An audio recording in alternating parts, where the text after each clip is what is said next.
Olá pessoal, tudo bem? Mais uma aula de geografia. Boa tarde a todos. Nós vamos conversar sobre fontes de energia no Brasil. E aí a gente vai conversar sobre as fontes não renováveis e renováveis. Bom pessoal, o Brasil, como todos vocês sabem, é um país de dimensões continentais. Então, recursos energéticos é o que não falta. Nós temos o maior potencial do planeta, mas o que é preciso saber é que ao longo da história algumas fontes elas foram mais utilizadas e menos utilizadas. A gente vai começar pelas não renováveis, porque foram justamente as não renováveis que construíram as possibilidades energéticas do país ainda no século passado. Então, quando Vargas assumiu o governo brasileiro, o Brasil praticamente não explorava petróleo. O petróleo apareceu em Lobato, na Bahia, por volta de 1938, o primeiro poço. E aí Vargas, ele viu que o potencial brasileiro era muito grande, porque o Brasil tem 64% do território formado por bacias sedimentares. Então o Brasil tem muito petróleo. Olha que eu não estou falando do pré-sal não, estou falando das bacias continentais. Então o nosso petróleo, ele é muito presente aonde? Ele é muito presente no Recôncavo Baiano, ele é muito presente no Rio de Janeiro, na bacia de Macaé. Mas nossa maior produção ela é marítima, que é justamente a bacia Potiguar, Rio Grande do Norte, e a bacia de Campos, no Rio de Janeiro e Espírito Santo. Agora a gente tem que entender que o pré-sal é recente. O pré-sal, a descoberta dele tem aí 12, 13 anos. Antes disso, nós tínhamos uma exploração de petróleo que era controlada pela Petrobras, que era 100% estatal. Só que o monopólio da Petrobras foi quebrado e a Petrobras continua sendo administrada pelo governo, mas ela agora tem capital privado. E aí a Petrobras desenvolveu uma exploração de petróleo bem elevada. Nós tivemos assim muitas refinarias, mas a maior parte do petróleo ainda é refinado fora do Brasil. Então nós temos uma produção de diesel, de gasolina e de derivados, plástico, borracha, nafta, em grandes empresas, inclusive estrangeiras, que fazem consórcio com a Petrobras. O petróleo para nós é um produto que está em fase de substituição. O Brasil é um grande produtor, mas ainda não conseguiu usar o pré-sal. O nosso pré-sal, aquela camada de petróleo que está abaixo da camada de sal, a 7 mil metros de profundidade, a 7 quilômetros, ainda não foi totalmente furada por nós por falta de tecnologia. E nos últimos anos vem sendo leiloada. O pré-sal já está na mão de consórcios chineses, italianos e franceses, uma parte. Mas é bom que a gente entenda que o petróleo é ainda o combustível fóssil mais utilizado. Mas tem o carvão também. O carvão mineral brasileiro, ele é muito usado no sul do Brasil, porque o carvão, ele tem aquele problema do tempo de maturação. Nosso carvão, 80% dele é em terreno recente, então ele não tem uma boa qualidade de queima.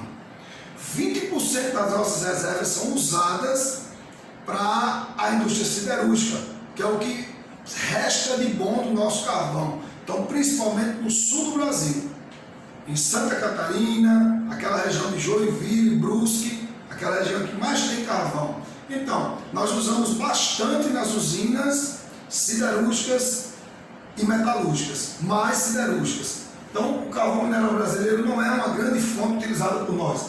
O gás natural já é mais utilizado porque tem um fim industrial e um fim automotivo. Não sei se vocês lembram, mas o gás natural ele está nas áreas próximas à estação de petróleo, ele fica mais superficial. A Petrobras importa uma parte, 51% do gás brasileiro vem da Bolívia. É um acordo estratégico feito via Mercosul, que dá ao Brasil, ali na altura de Mato Grosso, uma entrada de gasodutos para escoar o gás boliviano. E esse gás vem para o Centro-Sul e ele é canalizado também no GNV, o gás natural veicular, muito usado em carros de passeio principalmente em transporte de pessoas, em vans. Os táxis também utilizaram muito, o pessoal do Uber também utiliza, porque ele tem uma rentabilidade maior do que a gasolina. Mas o gás natural também não é a grande fonte, o Brasil ainda utiliza mais o petróleo, o diesel principalmente. O diesel é o combustível transformado mais utilizado, principalmente nos meios de transporte. O xisto betuminoso, nós temos uma reserva muito grande inexplorada, mas a parte explorada está em São Mateus, no Paraná. É uma usina que não tem produzido tanto por conta de incentivo dos nossos governantes, mas é uma alternativa muito boa para os combustíveis fósseis, porque seria o petróleo misturado com sedimento, mas existe um custo operacional para separar os sedimentos desse petróleo. Então, por isso, por o custo ser um pouco alto ainda, a produção de xisto betuminoso ela não é tão elevada. Então, dos não renováveis, esses são os principais, o petróleo ainda é o mais utilizado. Hoje a gente fica assim pensativo sobre as alternativas, o que fazer para o Brasil ser autossuficiente em energia. Porque a energia elétrica é o grande fim da produção energética nacional, sem dúvida. Mas nós utilizamos mais fontes renováveis. E aí é bom conversar, porque 60% da produção brasileira é hidrelétrica. Não sei se vocês lembram disso, mas nós, desde os anos 40, que nós utilizamos muito energia hidrelétrica, principalmente no São Francisco, aqui no Nordeste, onde começou a produção de hidroeletricidade a partir das quedas d'água. E nós produzimos assim ao longo do São Francisco, são mais de 10 hidrelétricas, mas nós temos grandes hidrelétricas no Centro-Sul, a maior do Brasil é Itaipu, e essa lógica de construir hidrelétrica começou a se espalhar pelo resto do Brasil. Nós temos hidrelétricas no Rio Tocantins, Tucuruí, é uma grande hidrelétrica, era a segunda do país, até a construção de Belo Monte, no Rio Xingu. Aí é polêmico porque é dentro da reserva dos índios, e aí a gente fica se perguntando, é ecologicamente correto, é sustentável hidrelétricas em áreas florestais? Os ambientalistas questionam porque é uma ideia que a médio prazo não vai fazer sentido, porque vai começar o quê? Vai começar a desalojar os índios, modificar a paisagem natural, vai prejudicar o curso de alguns rios, de qualquer forma polui, porque se tiver de inundar a área florestal, o que fica embaixo d'água apodrece, libera metano. Isso é uma discussão ambiental que tem sido feita ao longo dessas últimas 5 décadas, porque o Brasil está produzindo hidroeletricidade há um bom tempo. E essa hidroeletricidade, ela hoje é questionada por conta do custo operacional, que é alto, gente. Porque é alto, você tem que manter um equipamento que nem sempre é feito dentro do país. Então, hidrelétricas o Brasil tem várias, mas algumas não deram certo. Existe uma hidrelétrica chamada Balbina, em Manaus, que ela foi vista como um fracasso, porque não calcularam direito a queda d'água, e ela praticamente produz 50% do que poderia. Então, por conta de Balbina, o alerta está aí. Belo Monte e as outras hidrelétricas, elas precisam ser substituídas por novas fontes. E é muito interessante conversar sobre energia eólica. O Brasil, se investisse em energia eólica, teria todas as condições de sustentar energeticamente o país e substituir de outras fontes. Isso, olha, bastava o Nordeste todo produzindo energia eólica para a gente ter uma sustentabilidade do restante do país. Mas essa mentalidade ela começou a crescer de 20 anos para cá. E nós temos parques eólicos espalhados pelo Nordeste, no Ceará, no Piauí, alguns em Minas Gerais, temos. Mas a possibilidade, como é muito grande, o potencial é enorme, a vontade política ainda é menor. Precisamos entender que a energia eólica é a solução, porque ela é limpa, ela é renovável. Existe uma poluição sonora em alguns momentos, mas não é nada que compromete muito a paisagem ambiental dos lugares, dá para fazer um consórcio. Então, a energia eólica, aquele equipamento, não é produzido por nós, normalmente ele é importado. Então, o custo operacional se torna alto por conta do equipamento. Mas temos que ter a certeza que o futuro do nosso país e o futuro do planeta começa pelas energias renováveis. Então, energia eólica. A energia solar, inclusive aqui na Paraíba, nós estamos de parabéns, que inauguramos semana passada uma usina solar maravilhosa, ela de capital privado prioritariamente, mas assim, houve incentivos governamentais e é a maior usina solar da América do Sul, que vai conseguir assim, abastecer a médio prazo toda aquela região do Cariri. Quer dizer, é muito bom para a Paraíba e, claro, de acordo com o investimento, vai poder abastecer futuramente uma boa parte da região Nordeste. A energia solar, qual é a boa dela? É que ela é produzida a partir de silício, com uma tecnologia de refração dos raios infravermelhos. Eles são armazenados em baterias a partir do reflexo que eles têm em placas fotovoltaicas. Essa tecnologia, que ela já tem um tempo, o Brasil entende, estuda, mas o equipamento ainda não é 100% feito por nós. Então o custo operacional é alto, mas é uma tendência, porque aqui no Nordeste nós temos mais de 3.000 horas de sol. Então a possibilidade de produzir energia solar é muito grande e não tem como ser contra essa ideia.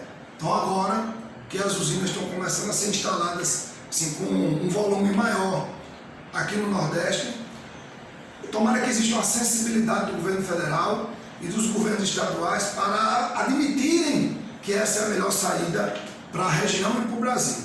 Então, energia eólica e solar, elas são alternativas à hidrelétrica. A hidroeletricidade, ela é boa, mas ela impõe tamanho, espaço físico, e ela gera muitos impactos ambientais, a partir inclusive de um relevo acidentado que não é todo lugar que tem. A biomassa também seria uma das nossas principais alternativas. Por quê? Porque nós temos um espaço físico muito interessante para a produção agrícola. E algumas lavouras, elas podem ser usadas para a biomassa. A cana-de-açúcar, que produz o etanol, o álcool, ela já vem sendo utilizada como combustível, inclusive até para avião, mas infelizmente o lixo ainda não vem sendo utilizado como deveria.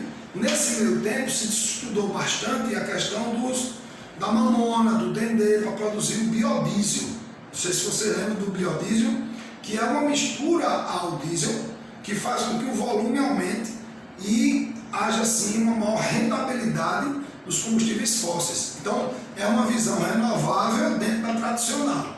O biodiesel também é realidade, mas nós podíamos ter a maior parte dos ônibus brasileiros andando a álcool. Quem já andou de ônibus a álcool aí?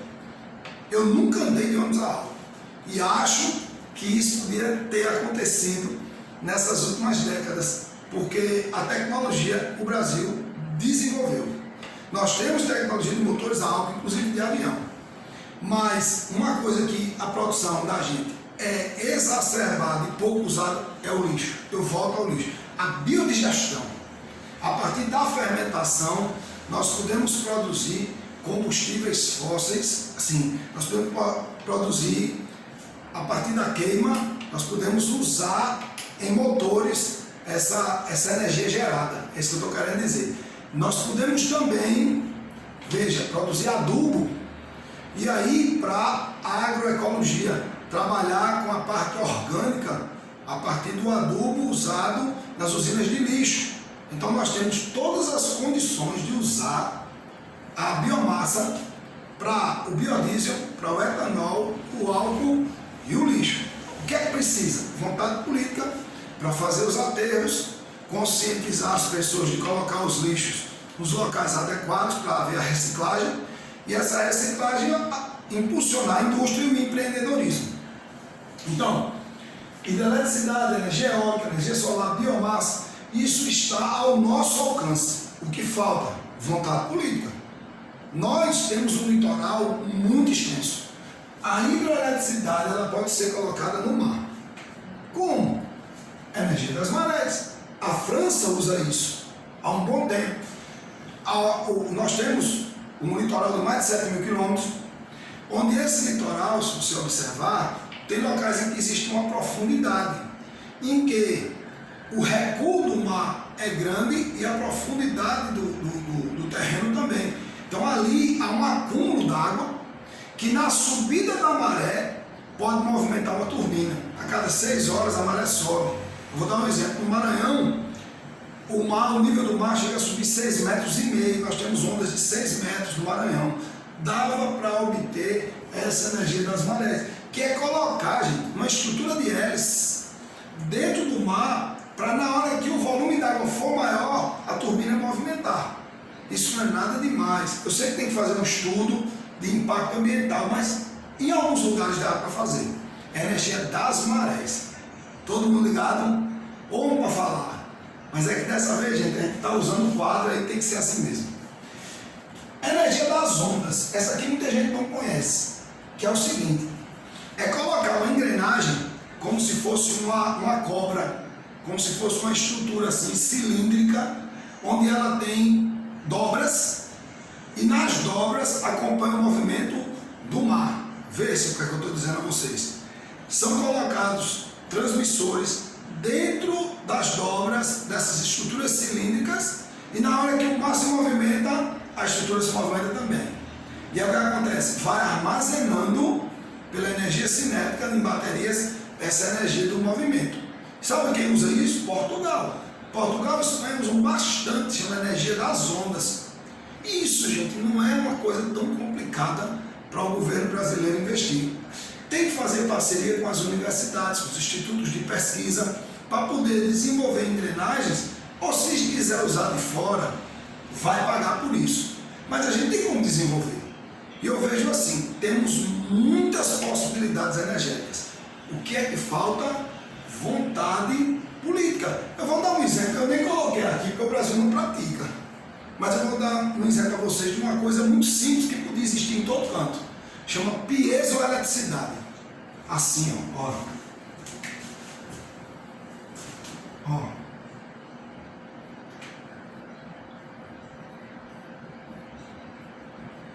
Piezoeletricidade. O que é isso? É a energia dos pés, do andar, do caminhar. Imagine uma calçada que ela acompanha o peso do pedestre. Na medida em que você caminha, aquele movimento ali vai fazer molas serem movidas e essa energia cinética vai acionar transmissores e armazenar energia. Sabe onde é que tem isso? Na Holanda, nas boates. Eles colocam na danceteria embaixo um piso com a possibilidade de armazenar o movimento de quem está dançando.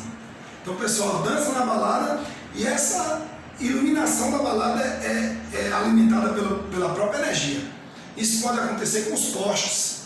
A energia dos postes ser mantida pelo pedestre nas calçadas. Estão vendo? O Brasil não usa isso. Eu não vi nenhum lugar usando piezoeletricidade. Mas era preciso. A gente não usa piezoeletricidade. Nós usamos qual é a maior fonte brasileira, a hidrelétrica. E a hidrelétrica não é a ideal. A gente está com o quê? 60% da nossa matriz energética. Tem que substituir isso. Trocar para onde? Para eólica, solar e biomassa. São as 3 mais importantes em potencial para substituir o quê? O petróleo. Porque o petróleo é fóssil, é ruim para a camada de ozônio, é ruim para o efeito estufa, é ruim para a qualidade de vida. Vocês sabem que o meio ambiente está desequilibrado. E isso é bom que a gente entenda que precisa ser o quê? Substituído. Essas fontes não são as melhores para o Brasil. O Brasil é grande, o Brasil tem potencial natural, é tropical, está numa posição geográfica muito boa, tem sol e água o ano inteiro. Então o Brasil tem que usar eólica, solar, biomassa. Temos que começar a diminuir a energia hidrelétrica. Bom, eu vejo que, basicamente, em termos de energia, a gente precisa ter essas noções. No mais, gente, nós podemos trabalhar a questão das privatizações. Eu entendo aí, é um conteúdo político, que privatizar não resolve. Não esqueça da Vale, que foi privatizada e gerou Brumadinho. Eu não acredito que a Petrobras privatizada ela vá dar bons resultados. Mas e a Lava Jato? A Lava Jato foi fruto de uma má gestão. Uma má gestão, entende? Se a gestão fosse boa, não precisava privatizar.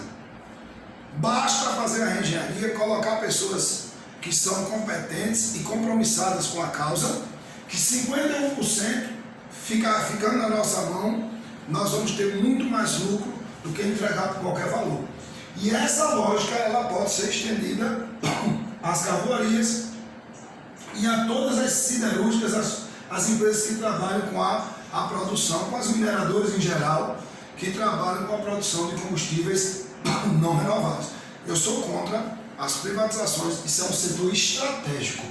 Nenhum país desenvolvido vende isso. O que é que tem que fazer?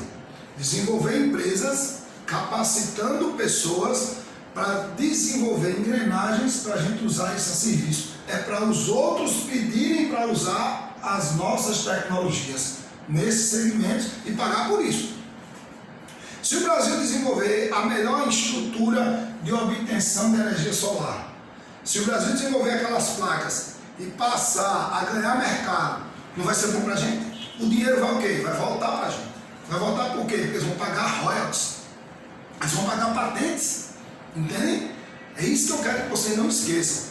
Nós precisamos desenvolver pessoas e ideias para usar esse tipo de energia. É assim que politicamente a gente vai resolver, porque isso é um setor estratégico e não pode ser privatizado. Eu estou dizendo a vocês com conhecimento de causa. Se privatizar isso aqui, a gente vai ficar de joelho, pedindo energia ao mundo, e o mundo vendendo a gente o quê? Mais caro. Entenderam, gente? Bom, a aula de hoje eu tinha reservado para vocês sobre fontes de energia. Qualquer dúvida, vocês podem falar comigo. Ou então entrar no site do Moçada e a gente resolve. Tá bem? Se tiver dúvida, @professor Ezio. Tá bom?